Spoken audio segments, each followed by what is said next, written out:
All right, let's welcome on our special guest here. All right, John Maakaron, the one, the only publisher of Detroit Lions on Sports Illustrated and host of the Detroit Sports Podcast and Lone Wolves Podcast, which you can check out on his website, which we will link in the description. As always, brought to you guys by BetUS. Please welcome to the show the legend. He feels like he's got a different color hat every time he joins. Yeah, I think I know what he did with this hat. He went blue. Like, you ever see those? Like, it's like one of those memes. Someone opens a closet. I thought it was the same clothes. He has like the same hats. He's like, which one should I wear today? I'll just pick the blue one. Welcome in, Mr. John Maakaron. John, how you doing? This is the Lions one. I'm feeling good. It's a great day, man. 8-1 Detroit Lions. It's unbelievable. I'm having a better week than James Houston is. That's for sure. Yeah. Well, you know, yeah. Kool-Aid, Doc. Doc, is it Gatorade? Just tell me. Or not Kool-Aid, Gatorade. Sorry, Gatorade. I think it's Gatorade, Doc. Just get it out the way. That's the rumor. Yeah, look, I think that's good. I think if you're James Houston and you have that situation, I think you just let it play out. You don't say anything. You let people debate it, dissect it. They keep your name out there in social media. Everybody saw it, and everybody's looking at it. Amon-Ra St. Brown talked about it on the podcast. Look, in the end, James Houston took a shit on the Texans. It's all good, man. Hey, Jason Kelce came out. Jason Kelce came out and was like, I've done that before multiple times. He was like, I had to go into the bathroom or the shower before a game and shower up because I pooped my pants. Okay, let's just see. There's like a whole cult to this stuff, John. I know, welcome to the league. Hey, Doc, I do want your thoughts on the just the game. I mean, we didn't. This is our first time getting a chance to talk to you. How electric that was. The comeback, Goff throwing the 5 picks. I know you talked a lot about it on your podcast. The resiliency that this Lions team has kind of displayed. What's your thoughts on really looking that bad and still finding a way to win? How much has that maybe moved you or at least pushed you in the direction of being even more confident that this team is a Super Bowl team? Yeah, well, first and foremost, being 8-1, 7-game winning streak, going on the road and taking it to Houston in the second half. That means it's a double. Double serving of the old fashioned for the DOC. It's a good time to be a Lions fan. It's a good time to be a Lions content creator, to cover the team. It's absolutely unbelievable. But yeah, that first half, everybody was like, whoa, this is not exactly the game plan that everybody thought with all the turnovers, with Houston having the lead and the Lions looking out of sorts. But, I wasn't like everybody. I didn't think the ship was completely gone. I thought it was a 45% chance that they would come back. I thought that they would, at least make it a game. But, my mind always goes to what would have happened if Nico Collins and Will Anderson were there? How much more of an uphill climb would that have been? So credit to the Texans, man. They came out, they balled out. But in the end, the Detroit Lions, they handled business. They figured out, okay, we got to get our shit together. And once the turnovers and defense clamped down and the pressure kind of rose for C.J. Stroud, who really missed a wide open receiver by lofting that football, which enabled Carlton Davis to get that second interception. The Detroit Lions were able to, tough out and really climb back into a football game. And when you look at it, this is just amazing for everybody to see the Lions play C football and then be able to play 30 minutes in the second half and win the game. It's not easy to do. They're making it look that way, but man, it was fun to watch. It's fun to go into somebody's house. It's great. I love all the fans going out to, these road venues and just taking over. Loud Jared Goff chants. The Detroit Lions are playing exceptional football when it matters most. And that's what grit is all about, is that this football team is not going to be defeated easily. And a football game is 60 minutes long, and they can play maybe a rough 30-minute stretch, where you got a big injury to Taylor Decker. And they come back in the second half and clean up their act, and no points in the second half. It's cheers to the Detroit Lions, 8-1. I'm enjoying every minute. Yes, we're talking Super Bowl and projecting, what's going to happen as a result of this. But at the same time, cheers to the Lions for winning these tough games and making everybody happy, especially too when they do it on Sunday Night Football in front of the whole country. Capped off by Jake Bates getting revenge on his old team. Cheers to that. I interrupted today's video to tell you about BetUS, our sponsor, and they are offering currently right now 150% on your first deposit, 125% on your second and third deposit, and you can do all that with code YouTube150. Now, you can head over to BetUS right now, and the line for the Lions and Jags game is pretty hefty, -14 for the Lions. I'll tell you guys this. I like 13.5. I think they win by 2 scores. 14 is pretty hefty. I don't know. I just don't like that number for some reason. So I'm going to go 13.5. I'm confident they win by 2 scores. After last week's game, they're not going to play that bad again against this team. I don't care how the Vikings played. It's the Lions. I'm going to go ahead and bet 50 to win 41. It's a good bet. Best team in the NFL. Let's lock it in, and there you go. You can tail this on BetUS, and remember to always bet responsibly. Now, let's get back to the video. Hey, and Doc, I do want to bring up, obviously, I think the biggest thing out of this game, and we talked about it all week and on our show on Sunday, was the Jared Goff situation, the 5 interceptions. Obviously, he was in the middle of an MVP race, and that kind of threw him out of that, it feels like. But we did hear Dan talk about it Monday. We heard Jared talk about it on Monday and kind of bring up like, hey, this isn't affecting him at all. What are your thoughts on the 5 interceptions? Do you think it does affect him at all? Or is it really just one of these situations to where it just always kind of unlucky and he's like, hey, let's turn our head and move on from that one? Well, first and foremost, I thank the chat for commenting on my appearance. I'm getting more positive praise for the clean look, more corporate DLC. I like it. I think it's more user friendly for all the videos I'm doing that you're seeing online. So we'll see. I don't want to look like Brock from Pokemon. I want to look more corporate. So we'll see how long this lasts. But Jared Goff, it's really unique because, he's cleaned up his act. And that was, part of the reason why the Rams kind of fell out of favor. The turnovers just were completely out of whack with the Rams. And here with Detroit, Ben Johnson and Goff have really been efficient. And Goff got into the MVP conversation, but 5 picks makes it tough for the outside world who aren't really looking at the film that closely. They see 5 picks. They think he had a bad game. Really, in the end, 2 of them were not the best. The last one and the Hail Mary, the Hail Mary you can dismiss, but, the first one was one in which he stared down the target and allowed the defender to kind of get there and get his hands up Petrie for the interception. So, look, Jared Goff is going to have bad games. He's going to have games where the football you can see that this is a timing-based offense. And if there's just any sort of disruption with great cornerbacks or defensive linemen getting pressure, I asked Dan Campbell today, I said, hey, you kind of seeing the offensive line giving up some more pressures. What's going on? Well, teams are showing some different looks, different fronts, downhill, kind of, trying to challenge these offensive linemen early. And so the Lions didn't get into the rhythm they needed to as fast as they needed to. Am I concerned? No. Jared Goff runs this offense well. And here's the best part. If you're Jared Goff, you're like, finally, I can make some mistakes. I can just fling the football. I have the support of the coaches. And if they believe that he's throwing the football to the right target, getting it out at the right spot, and there's just, half a step from a receiver or a receiver not being exactly where he needs to be, the defense is helping.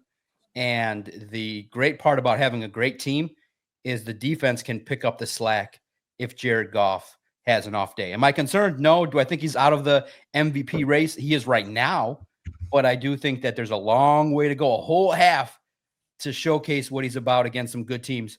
And you got games against the Bills, 49ers, Packers, and Bears. So you're going to have some attention on these games. There's a chance to get back into some of those award conversations. But bottom line, when you need it most, he delivers. And that's all you can ask for right now. At this point in the season, 8-1, an 8-1 quarterback leading an offense that's doing some things. But there are some concerns.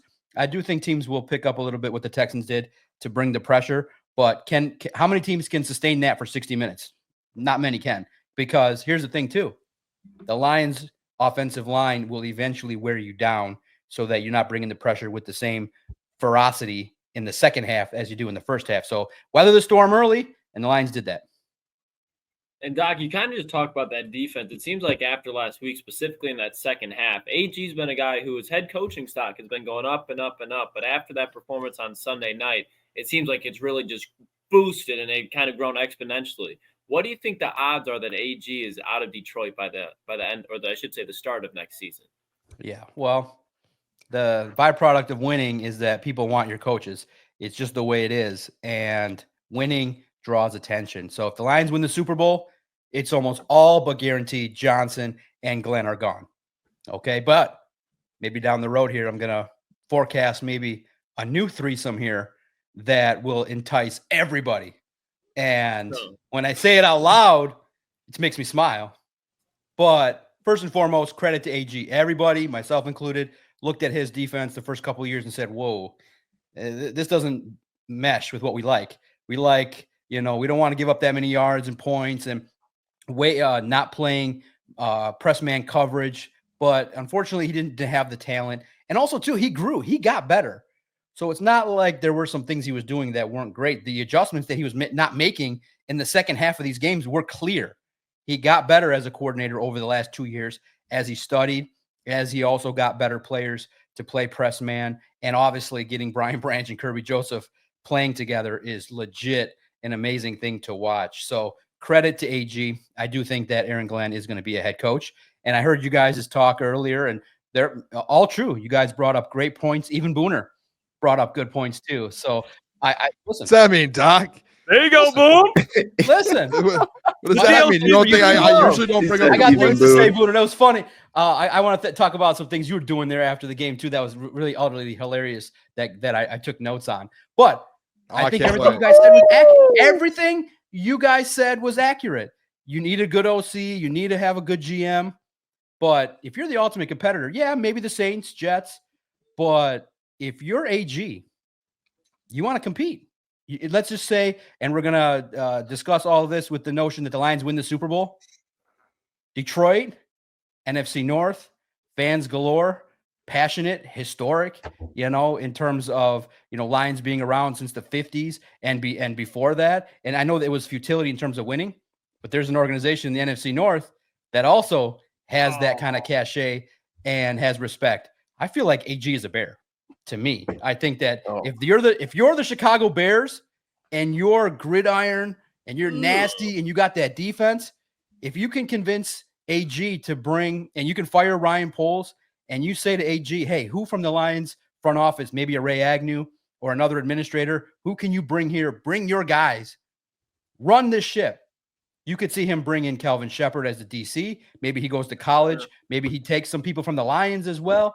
You never know, but I do think that you have to kind of run it the same way the Lions ran it. You need also, beyond a good OC, you need the person that understands what kind of talent you're looking for. And so to me, I would take Ray Agnew, go to the Bears, and compete against Dan Campbell. What more fun is that than to compete against your friend and see how you match up? Because if you win with the Bears and you compete and you're battling back and forth, there's no better place in the world in the NFL than in the NFC North. So I do think that they'll make a pitch. I think that the Saints as well will, and the Jets. I would avoid the Jets because their ownership is terrible. It is terrible. I know the Bears are not that much better, but to me, the way that the violence talk, the way in which AG presents himself, hard-nosed, I think that suits the Chicago Bears style of football, in my opinion. But it's going to be open. I do think he'll have opportunities. I do think he'll go, And guys, I'm not scared of competition. You guys don't think that they're going to call Ben Johnson too?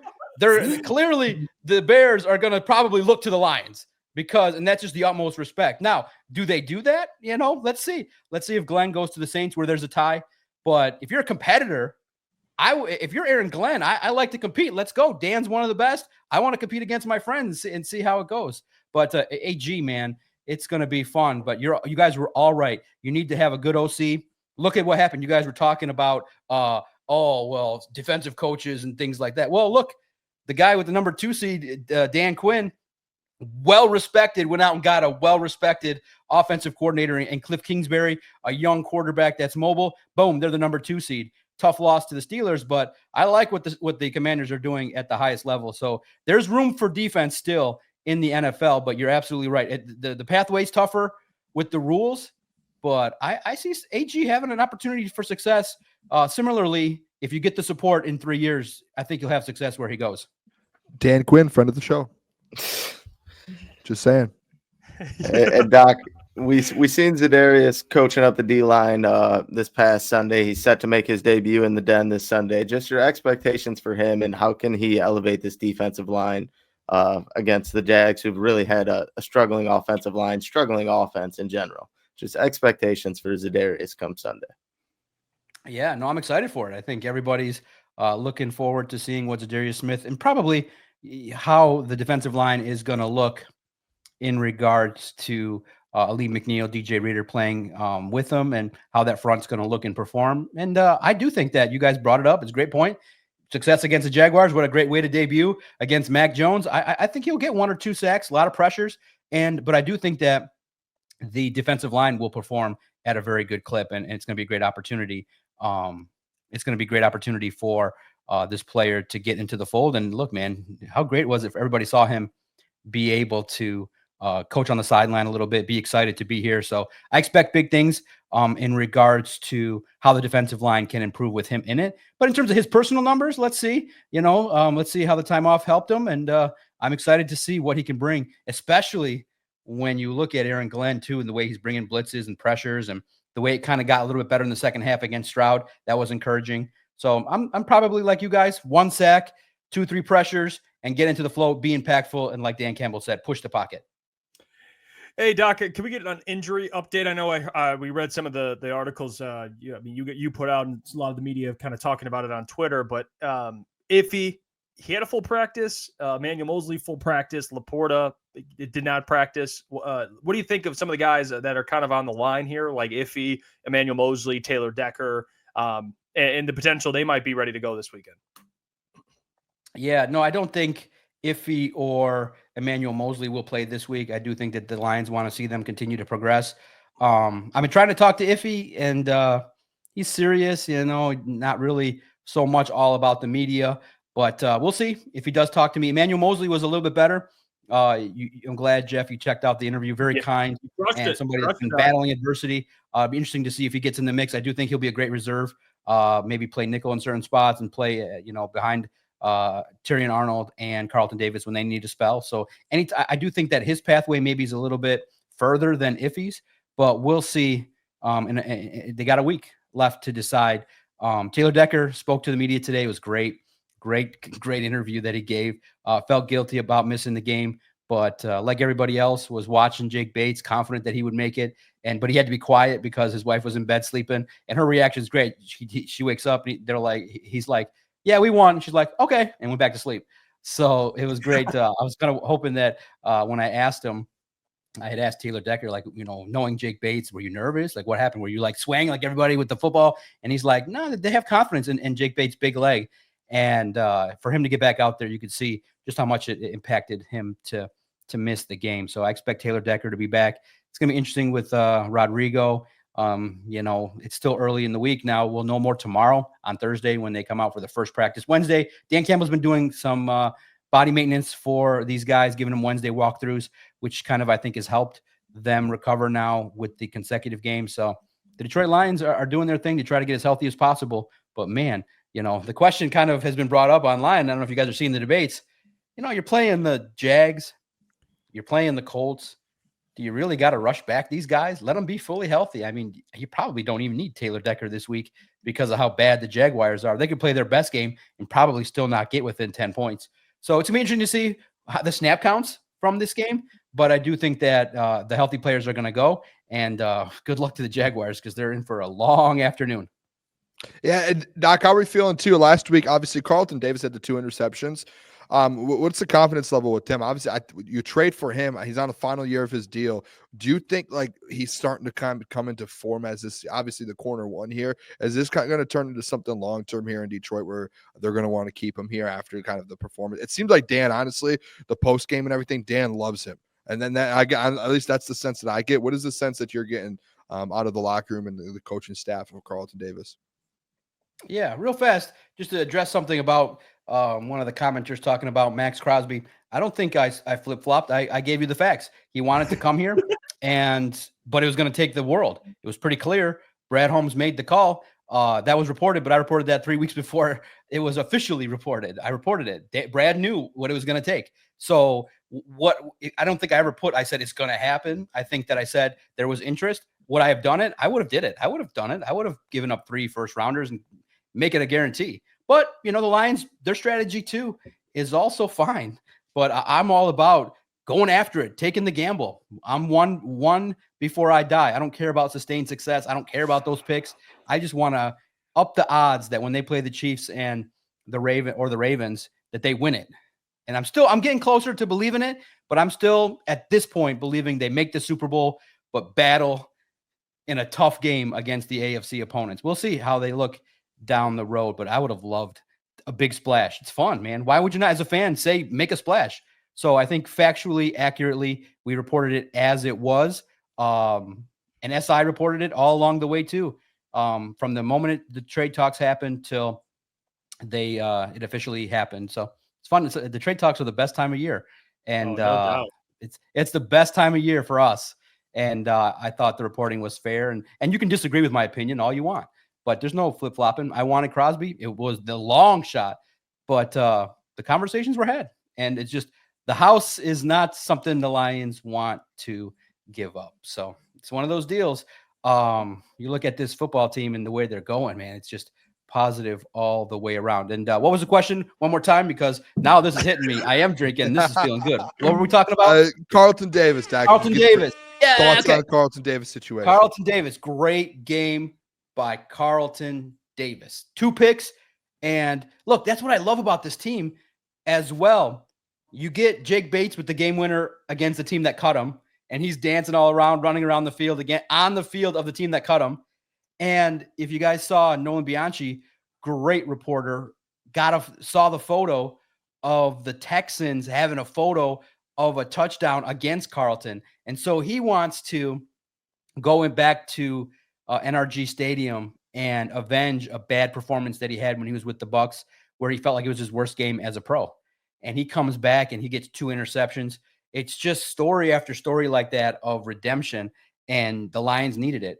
Going into that game, no defensive back in 2024 recorded an interception, and that group is seeing all the love given to Kirby Joseph and Brian Branch, all their appearances, and now Carlton Davis gets into it. And I do think it's going to be, interesting to see the negotiations and what kind of numbers will be thrown around.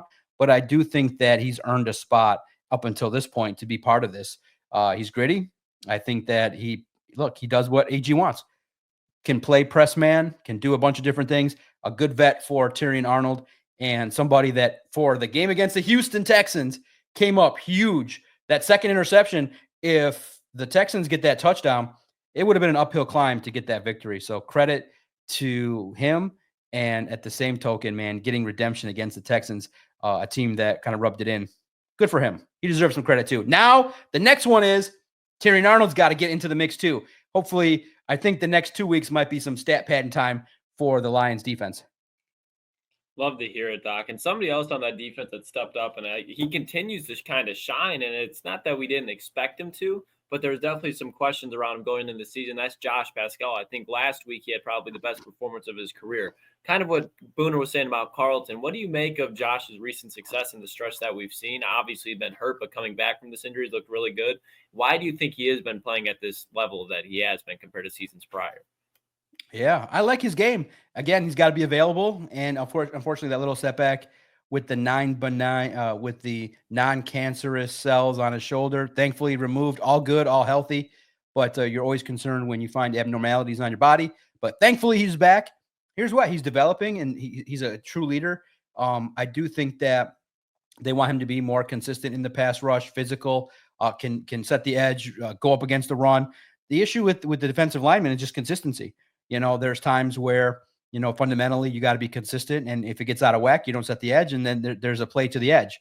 And that's where teams kind of have been testing the Lions is towards the edge there. But I think when he's there, the reason why he's had better success is the fact that Terrell Williams is a great leader. I think that he's one in which is taking a lot of the young defensive linemen under his wing and showcase the fundamentals of how to play the position, and AG as well. So he's a developing player.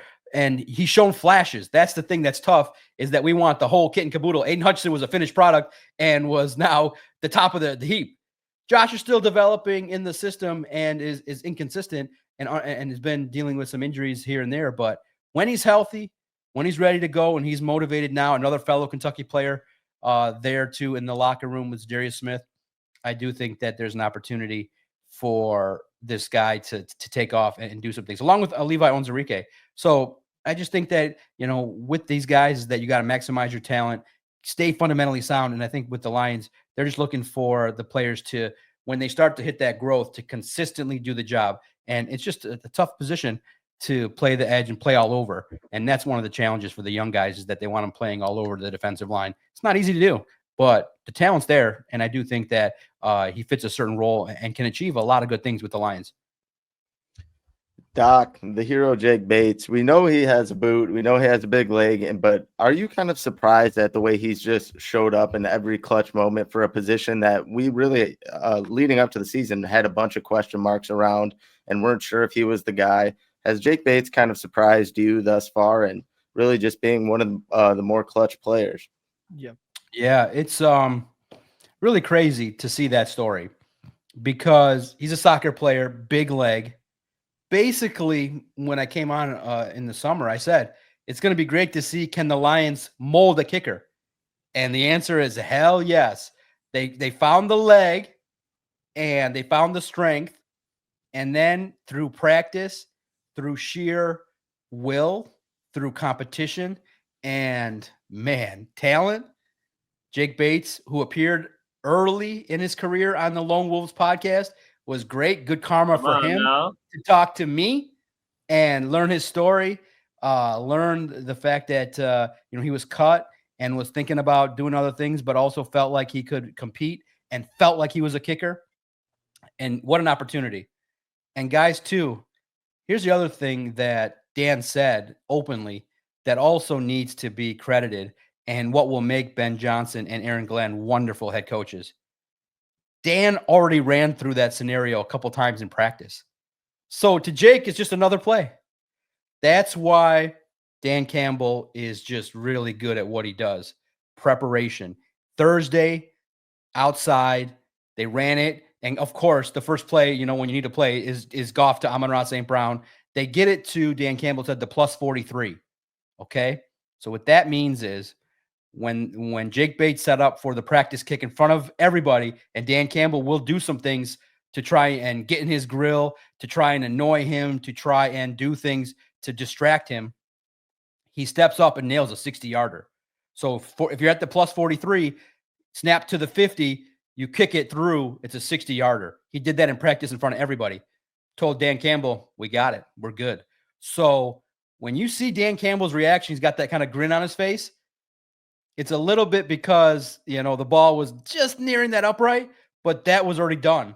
He already practiced it. He's already seen it. He's already done it. And that's why this football team is legit a Super Bowl contender. They've been through it multiple times. And for Jake Bates, go up there, do your thing, man. Do your thing. You're the kicker of the future. You got the biggest thing that is most important for a kicker, strength. They'll figure out how to make sure it's accurate, and so far, so good. 250-plus yarders. Cheer Jake Bates, who's becoming quickly like a Jason Hansen in this town. And I think that guy could kick with Hogan Hatton and Jack Fox in that operation for many, many years to come. It's great to see, man, and it's good. I think this is happening. It's going to go down the lineage of Eddie Murray, Jason Hansen, Jake Bates, baby. Let's crown his ass. 39, baby. It's going to go in the rafters, and let's go. I think he's got the makeup to be somebody that's special, and I can't say enough good things about him. Good dude, solid dude all the way around, and is somebody that is making kicks that are clutch. That's a bad man right there. Let's cheers to Jake Bates. Oh, man, he's a bad man. Yeah, that's a bad man. I agree, Doc. I'll ask you, Josh Paschal. He looked good, and he's looking better every single week. He's someone that I think, I had a lot of expectations, kind of after Hutch went down. What do you think of Josh Paschal, his play, and kind of what you saw on Sunday? And can he carry it over to a Jacksonville team that can't really protect Trevor Lawrence? I think the defensive line is going to be great. And, what is Josh Paschal paying you to talk about him this much? No, let me get a check. Good one, Jeff. You're not paying attention to Gentry. You got to pay attention to Gentry. Okay, you know what? That's on me. Just it's all good. No. I can listen. Like the Pistons, you drop the ball. I can pick it up. Pistons are up at halftime, Doc. Look, the defensive line without Aiden clearly has struggled. All right. And clearly teams are going out to the outside to test, the run game. And there's been some struggles there, giving up a little bit more rushing yards than would have expected. But the Texans, they tightened it up. And it was the best thing to see was Joe Mixon pissed. Like he knew he thought he was this close. But when the lanes were there, they were sealed up because Jack Campbell's there and the linebackers are handling business.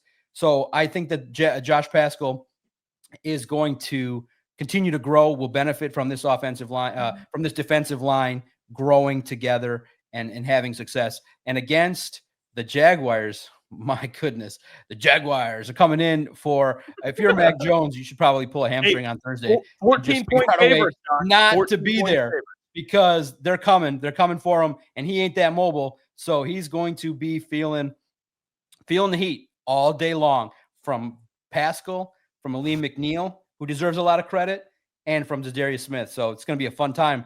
I just think this one has a chance to be a nice party, 2-3 touchdown win. Hey, Doc, what do you think about Josh Paschal?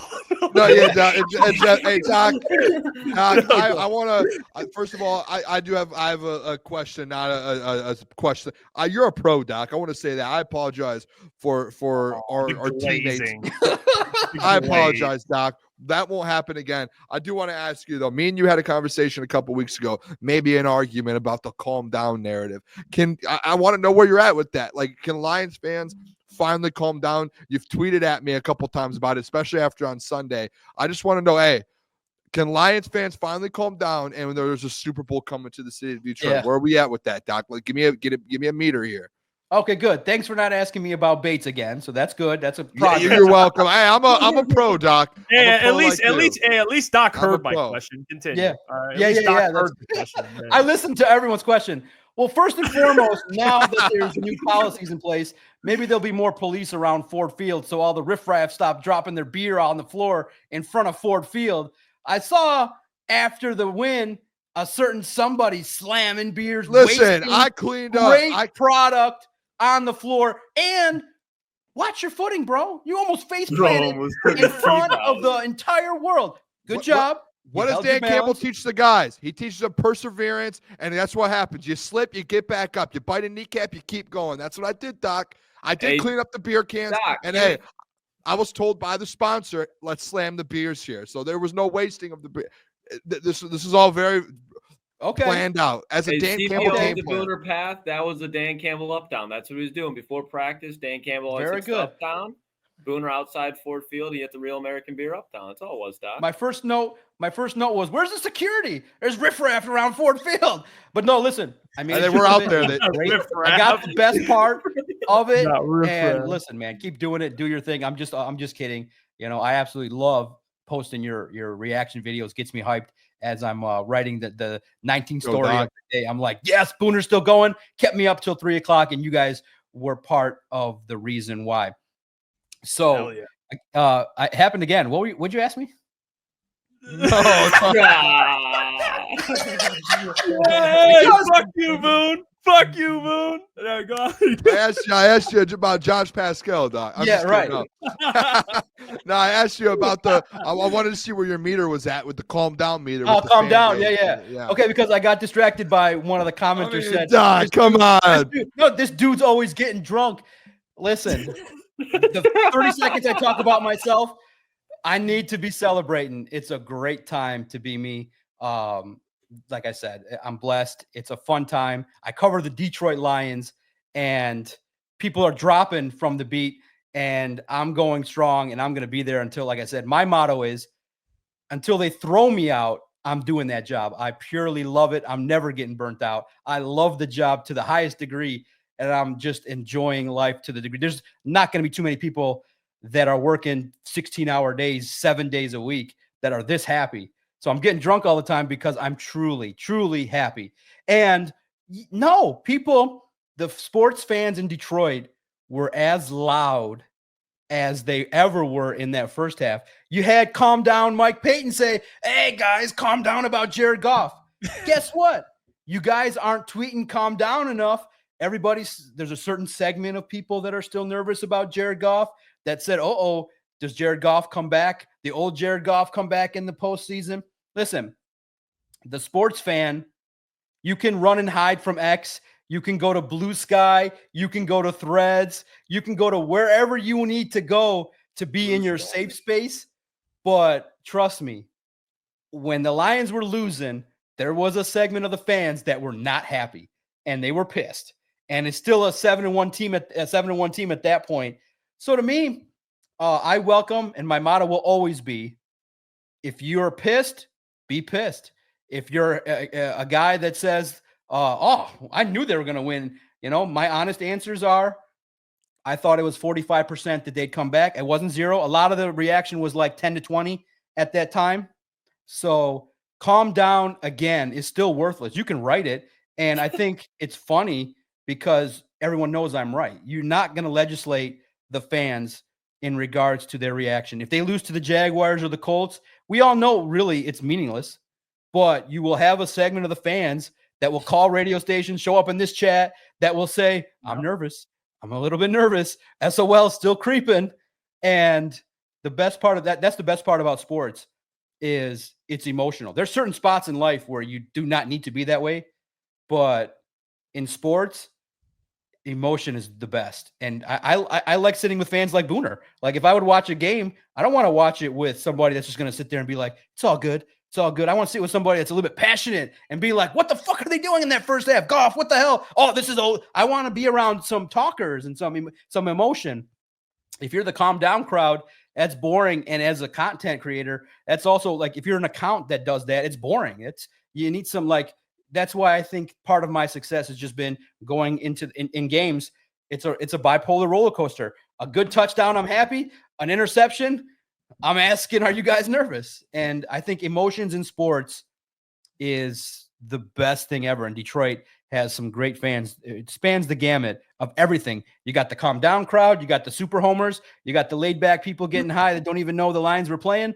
So to me, it's an amazing group. But if you tweet calm down, again, in my opinion, it's irrelevant and will always be irrelevant because you don't have that control. You never will change somebody. Nobody's going to say, Booner's right. The guy that's slamming the beers and almost falling flat on his face, that's the guy I'm going to say, you know what? Yeah, I'm going to calm down and just not have that panic attack. Yeah, right. If the Lions are 16-1, that first game against the playoffs, I'm still probably going to be a little bit nervous going into that game, no matter what. That's the life of a sports fan, man. It's crazy. Lions by a million every week. Lions by a million, baby. Doc, we're saying. Oh, wait, wait, sorry. Gamut?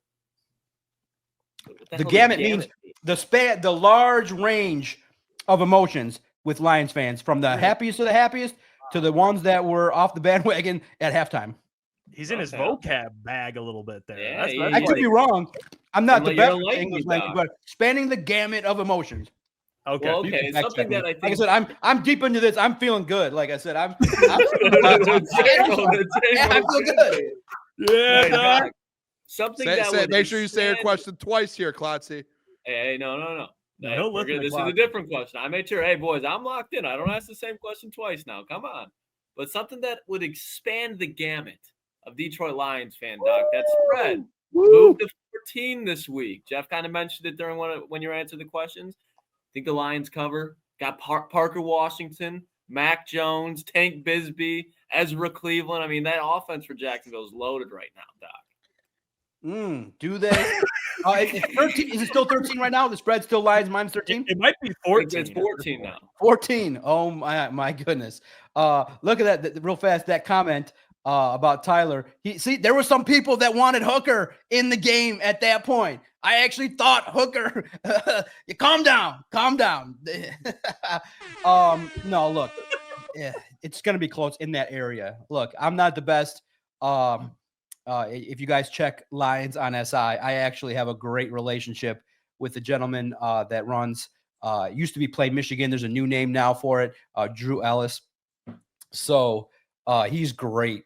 He was formerly of the Oakland Press, one of the nicest people. When we developed a partnership with the Oakland Press, he would read our content and never had an ill thing to say when we would make the early mistakes and, have to do corrections here. There's nothing factually, just grammar with like semicolons and all that nonsense. As we were growing and learning and getting content out fast, he was the most gracious individual. So when I had an opportunity to have control of content, I said, let me find somebody that is super smart in the field. And Drew Ellis is a gambling expert. We're talking about, can the Lions win by more than 14? And I'm curious, I will ask him, but I think, in my opinion, I think that this game is going to be right around that point where, it could get out of hand, but you never know who's going to be out of the game at that point. So this is one of those ones where they say, on the card, I would avoid this one. That's a lot of points in gambling. So I would avoid this situation and just enjoy the game and find something with a little bit more value because it's going to be right. I think it's going to be right around there, maybe 30-16, 32-18. And you never know, you get the scrubs in the third, fourth quarter and it's over and they just let up some stuff. So that's where it gets a little bit tough. What do they call it? A dirty cover or whatever it is, bad comeback, whatever the vernacular is for that. But check out, we do have best bets. And so far in 9 games, we are 7-2. So he's put some money in my pocket and he will too. He does tend to pick favorites, but they're winning favorites. So even if it's minus 110 and it's something you hit consistently, you will make money. So I've paid him handsomely and I have earned a lot of money from taking his bets. And Doc, 10 games into the season, is there any team in the NFC that kind of worries you or that you think could rather contend with the Lions for the NFC, or maybe a matchup that you don't want to see? Maybe the Eagles, the 49ers getting healthy with CMC, just any team that in the NFC that you would think has a chance over the Lions or might give them a hard time in the playoffs? Mm-hmm. Very good question. That's what we're now doing. We're speculating out. Diggity dog, come on. I'm a pro. I can handle a glass. Yeah, I'm a little bit buzzing, but I'm not going to get so hammered I pass out midstream. They can wake me up. They can call me. People are watching. Say, I can't pass out here. I got so much energy. I could talk for the next 3 hours. But and you guys are great with your comments. So keep them coming. Ask questions. We'll acknowledge you. You guys make this fun for me as well. The love, the hate, all that good stuff. I'm not concerned about anybody, but one team that I want to see it come full circle. I know we talked about it a little bit last week. Commanders, man, that's fun. That's fun. Mobile quarterback, young, athletic. No. Quinn and Kingsbury, they're nice. They're nice. Not enough to win. Not enough to win, but that's a fun game. The Eagles, I think the Lions can easily outduel them. 49ers. Commanders are the team. Number 2 seed, baby. That's the team. That's the team to be worried about. Doc knows what he's talking about. Doc knows what he's talking about, Jeff. They're coming to a realization you might not know. They got coaching. They got McLaurin. They got Austin Eckler. Are you poo-pooing the Commanders? Yeah. What's wrong with you? Austin Brian Eckler. Robinson just back. Brian Robinson just returned this week. Oh my God. Saquon Barkley. They are a winning football team that has good coaching. Those are teams that get hot and try to fuck up a season. On, Doc. Also in the karmic atmosphere, like I said, in the world of karma, the Lions got to beat the Commanders to get past the Super Bowl. They got to put the whooping on them. They got to beat the young Bucks. But, bro, you guys also got to remember, in sports, there's psychology. So who's going to have all the pressure in the world in a playoff game? The Lions. Commanders are going to come in probably doing the same thing the Lions do. Flea flickers, McLaurin, Austin Eckler having a good time. Jaden Daniels trying to figure out a way to maneuver out of the pocket and evade the rush. So pay attention to the Commanders. May not be this year, but they're knocking and they're doing some things. So the team there, clearly the team that, obviously had a bad performance on Monday Night Football, but they got good matchups, is the Rams. They were competitive. I'm really glad the Bucks fell off. The Eagles, 49ers are around, but this NFC clearly shows the Lions and everybody else trying to chase them. So I like the Commanders as the team that I say, that they can make some noise in the postseason. If their defense does get after it. And remember, Quinn will fix that problem. Yeah, every team has warts. Every team has problems at certain spots. They got a nice offense, and when you can get a Hail Mary, something's going right with your situation. So, but don't let the Eagles get hot too. The Eagles can get hot and do some things to make things a little bit challenging with Saquon Barkley. But I think the Lions would be able to have a game plan, and I just think that Dan Campbell would coach circles around No, Sirianni. I'm not saying like the and the reason why, Doc, I'm glad you actually mentioned those two teams, because we have a little split here on the show. Me and Gentry feel the Eagles are better than the Commanders. Booner and Lucas feel the Commanders are better. I noticed you said they will make some noise in the playoffs. Oh, yeah, they'll make fucking noise, all right. Enough noise, you can hear a pin drop. That's what they're going to do. It's going to be nothing. Keep booing me. All right? Fine team, Doc. Excited. There though, Doc. I think they're an incomplete team. They still got some holes they got to fill here. They're not like this. Jeff has gone from Commanders Bears to now he has to throw in the Eagles instead of the Bears to Eagles Commanders. So like he's switched a couple times now. So he can take the Eagles train if he wants. No, there's no switching. It was no switching. There was no Bears Commanders. It was Caleb Jaden Daniels. Okay, there it is. Hey, Doc, I said Eagles Lions NFC Championship. So there you go, Mike. You know ball, Mike. I said that. Hey, it's all right. Hey, it's all right. Whatever you guys want to talk about there. I did say the Eagles would win that division, to be fair, but I did say Commanders would win. Speaking of switch it up. Go back. I said it back in August before all of you did. Or actually February before everyone else did. You said they win the division? I said the Eagles are going to win the division this year back in February. So, yeah, I just said the Commanders will make the playoffs as a wild card. Doc, I do want to ask you this. So I was ahead of you, Jeff. So I want to ask. We agree. Just want to ask you, Doc. I'm trying to ask the Doc a question here, and I'm not asking the Josh Paschal question now. Doc, hopefully he hears you. Hopefully he hears you. Go ahead, Boone. Okay. Do you see another loss on this Lions schedule, and if so, where? We've been asking people this, the record breakdown. How many wins do you think they end up coming out with? I had mentioned I think 15-2, which is crazy to think, but it seems realistic at this point. Where are you at with that? That's a great question. Vito did a breakdown. I think he was at 15-2 as well. It's great to talk about. When's the next loss? It ain't going to be these next 3 weeks. No. Maybe one to the Bills. I think realistically 14-3 is realistic. And the reason why is one of them not on merit. One of them maybe the Vikings where you rest your starters. That's going to be fun. I said on the latest Doc and Jock podcast on Detroit Sports Podcast, I said, it's going to be great now to learn Dan's philosophy on resting players. Who gets to rest? Who's going to play? Does he rest starters? Are we going to talk about rust? It's going to be great to start talking about championship conversations with Dan Campbell in the next few weeks here, but it's going to be fun. And I know for those that, are prone to talk about calm down and are really scared about Ben Johnson and Aaron Glenn leaving, there's a lot of people nervous. You already got some fan accounts that want to just say, hey, pay Ben Johnson $7 million a year, pay Aaron Glenn $7 million a year. Let's not have them have any professional wanting to grow professionally. Let's just have them stay here in Detroit. Listen, most coordinators want to be head coaches. Most people want to run their own thing. They want to compete. They want to be the boss. So I do think that professional ambition is going to win out here. And Glenn and Johnson are gone. But you can calm down, people. Look at this trio. Dan Campbell running the offense, calling the plays. Brian Daboll running the offense in terms of working with Jared Goff. And the man, the myth, the legend, Robert Saleh calling the defense. Now you got 3 NFL coaches running shit. There's a chance for a dynasty. Brian Daboll doesn't have to call plays. He can just work with Goff and the quarterbacks, keep Goff in line and making sure that he continues to develop. Remember, he worked with Josh Allen as he continued to grow. Campbell, Daboll, and Robert Saleh, I just think makes me happy because those interviews would be great. They'd have a good time. They'd rib each other, and I think they could keep the momentum going. So I hope it happens. Listen, Brian Daboll is getting fired. There's no way that idiot owner will keep them there with that record and everything like that. No way.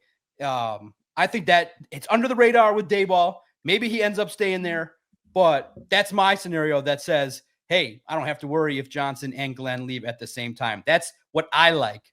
And typically the things that I like have been good for business. And I think this would be good for the Lions and great for me. So I'm hoping that happens.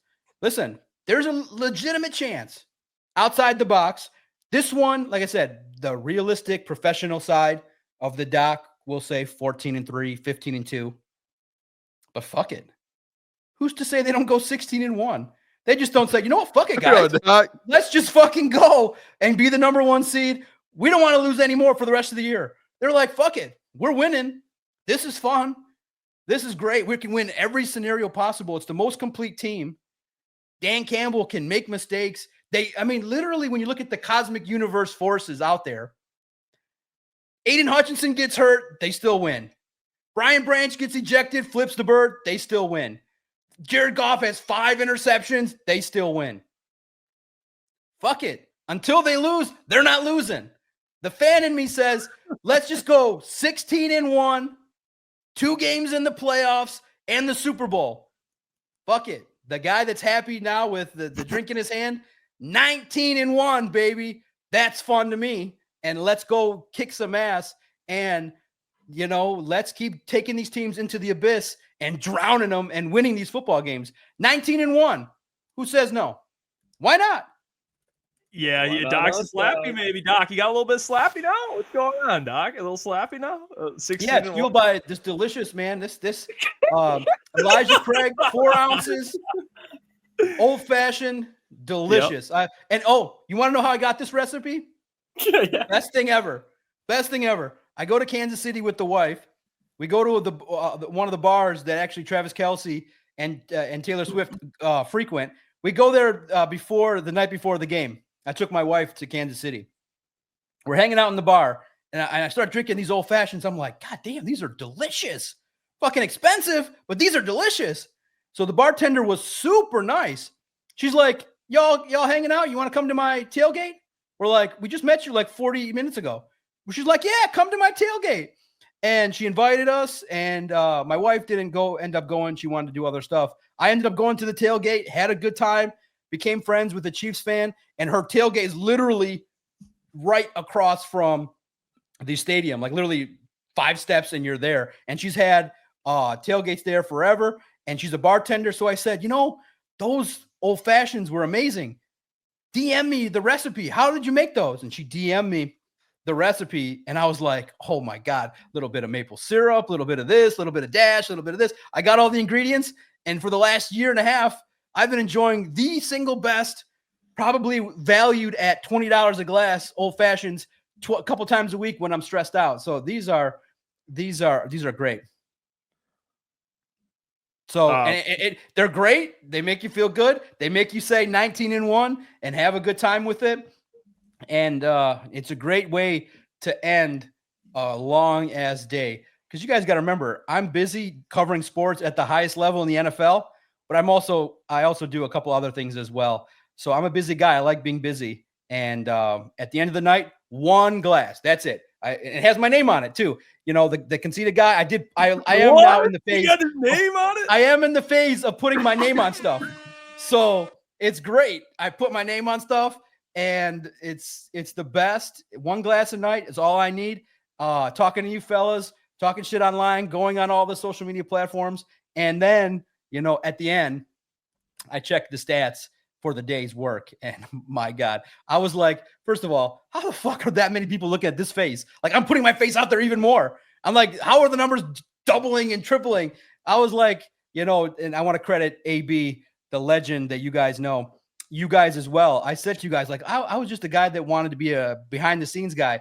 You guys are like, do the videos, just put yourself out there. AB was like, just do it. It's the way to go.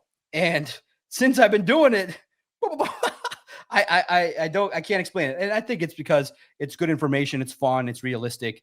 And it's something where I think people know, no matter what, whether you like me or you don't like me, the DOC is real. And if you come up to me in the streets, I'm going to say hi, and we can, and thanks to you guys, every time I'm walking in the streets, hey Doc, what's going on? Hey Doc, keep fucking with Booner. It's great. And I'm like, yeah, no doubt. I'm never going to stop. Hey, Doc, before you go, can I get, I really want to, and by the way, this is brought to you guys always by BetUS, but I got to ask you, Doc, Pistons 5-7. Come on, Doc, give me something here. All right. They're competing. Very fine franchise right now. What do you think of the Pistons so far? And they're up against the Bucks right now. Yeah, it's great, man. It's look, I'll say this. I desperately want to interview Monty Williams. The man stole, and he stole. He did some things. I don't know. There was never listen. Everyone's saying at least JB Bickerstaff cares.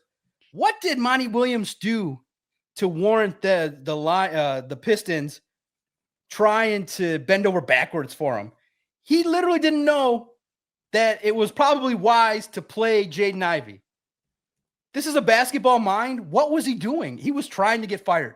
I don't know what that deal was with him, but I want to talk to him. I want to be like, listen, man, did you just come here to know you're going to rob the money, get fired, and know that anybody in their right mind knew that Troy Weaver was a fraud and was getting fired? You knew that there was no way he would last and then you would get fired too? He knew it. There was no way that bright mind did not know that he was going to get that contract and then get blown out and take all that money and walk away. There's no way he didn't know that. Genius move. Slick move. But now we can turn the page on that disaster, one of the worst Pistons hires of all time. Now you get a guy that's fundamentally sound, that at least has this team playing well. And guys, clearly, it doesn't take a rocket scientist. It doesn't take Trajan Langdon to know, hey, get some shooters. Hey, Tobias Harris, Cade Cunningham, Tim Hardaway Jr., do your thing, develop these players, and play some defense. And Cade Cunningham has done some things to grow throughout the year. Triple-double machine. I'm enjoying watching. I watch from afar, and I thought that it was great to see them take the Emirates Cup seriously. Hell, why not? Why not the Pistons win the Cup and have fun with it? I put out, when people asked, I said 32 wins. That's growth, and there's opportunities for this basketball team to get better. So I'm watching, and good for them. And hey, why not steal from the Lions? Grit. That's what they're doing. It is probably from the going to work Pistons. So, hey, you embrace grit as much as humanly possible. And this basketball team's gritty. And that's all you can ask for. But I will say this, because Corey asked it, guys, if one of the guys on the Pistons is down on the ground and is hurt, it's probably not the best time for the Jared Goff chant. I don't know the context. I didn't see it live. Corey asked it to Jared Goff, and Jared was like, I have no clue, boss, what you're talking about. I guess the Jared Goff chant broke out when one of the Pistons got hurt in yesterday's game. Don't do that. If someone gets hurt, hey, quiet, make sure they're okay. I don't know if that was because there was a lull in the action. I didn't see what happened, but if Corey asked it, then it happened. So I thought that Jared Goff chants, they're cool. They're cool and all. But just like you said, within the time I've answered this question, they're probably going to choke another lead. But in the end, they're competitive. They're at least fun to watch. And that's at least the starting point for a Pistons squad. And luckily for me, being that I am an employed NFL writer, I don't have to worry about paying $6.99 a game for FanDuel Network. I have access to the games. I wouldn't pay that ever. And I'm happy to have access to all the sports in town. And I'm thankful that I think Trajan Langdon and JB Bickerstaff will at least get the Pistons from the basement to at least mediocre. And that's a start. There it is. All right. Well, hey, Doc, you know what? It's always fun, Doc. It's always fun. We appreciate you always joining the program. You guys can check out Doc's stuff. He's grinding, absolutely grinding. Hence why he rewards himself when he joins the fellas. He lets loose. He's been grinding every single day of the week. Doc, we appreciate you. We'll catch you next Wednesday. Keep being you. And hopefully, hey, now you got to make it a thing, Doc, where every week you show up with a different color hat. Now you have to be consistent. I got many. Many. We got merch. I've had merch. I just keep it all to myself. That's the problem. I'm selfish. I'm not selling. Oh, and remember, guys, I always want to acknowledge this with my last 60 seconds. No matter what, come hell or high water, everything you see from me, always FREE, free. No subscriptions. You don't got to sign up extra to see my interviews. You don't got to do no paywall action. You don't got to do anything. You just visit @Detroit Podcast, and everything related to the Lions that I can bring you will be there. Come hell or high water. If they force me, I'm going to push back and say, best fans in the world, support at the highest level. FREE, no matter what. You don't got to subscribe. It's all free for you guys because you've rewarded me with the best sports life ever, and you guys as well. know what I'm about and share things with you guys as well. So come visit free at Detroit Podcast, Detroit Sports Podcast. We're in the mix, guys. I can't wait for next week. Is it Wednesday already? I want to talk again. Let's keep talking. Hey, you know what, Doc? Just hang out. There you go. Keep talking. Yeah, keep You're a talking. legend, Doc. There you go. Oh, he just left. He kept saying FR. You guys know that song, the FREE, that spells free? You know that song? The jingle? Didn't? Oh, no. No. Creditreport.com. You guys remember that? I did not just drop the creditreport.com. When he kept spelling The don't jingle. forget. Yeah, he kept saying, "Don't forget, guys, FREE," and all I could think was that spells free, and then the rest of the song. Like, that's all I thought of. Well, guess what? It's free. Jock joins us. He does a great job. So, as always, brought to you guys by BetUS. Hey, what's going on there? It's Jeff Iafrate. Appreciate you for finishing the video. You can check out one of the videos here suggested or show support by commenting, liking, and subscribing. And buy your merchandise, officialctsports.com.